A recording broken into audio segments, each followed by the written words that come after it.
அனைவருக்கும் வணக்கம். இந்த வீடியோவில் நம்ம பார்க்க போகிற விஷயம், வாஸ்து யந்திரத்தை கடையிலேருந்து வீட்டில் வாங்கி வச்சா வாஸ்து தோஷங்கள் போயிடுமா அப்படிங்கிறத பற்றி பார்க்க போகிறோம்.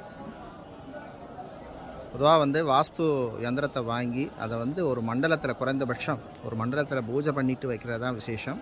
அடுத்தது அந்த வீட்லேயோ இல்லையோ பில்டிங்லேயோ எங்கே வாஸ்து சரியாக இல்லை, வாஸ்து தோஷம் இருக்குன்னா அந்த இடத்துல ஃபஸ்ட்டு ஒரு விளக்கு ஏற்றி வைங்க.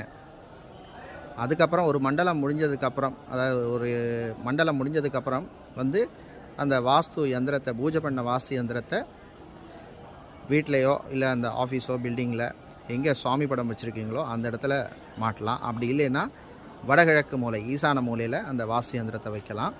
அதுக்கு முன்னாடி நான் விளக்கு ஏற்றணும்னு சொல்லியிருந்தேன். வாஸ்து தோஷம் எங்கே இருக்கோ 8 திக்குகள் இருக்குது.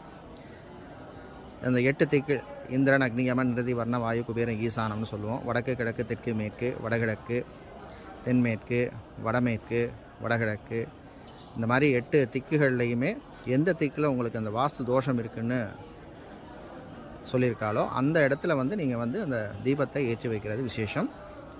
அதை அந்த ஒரு மண்டலத்துக்கு ஏற்றி வைங்க. அதுக்கப்புறம் அந்த வாஸ்து யந்திரத்தை நான் சொன்ன மாதிரி அந்த இடத்துல வைக்கணும். அந்த வாஸ்து யந்திரத்துக்கு வாரத்தில் ஒரு நாள் சந்திர குங்குமத்தை மாற்றுங்க, ஒரு பூ வச்சு கும்பிட்றது விசேஷம். மீண்டும் சந்திப்போம்.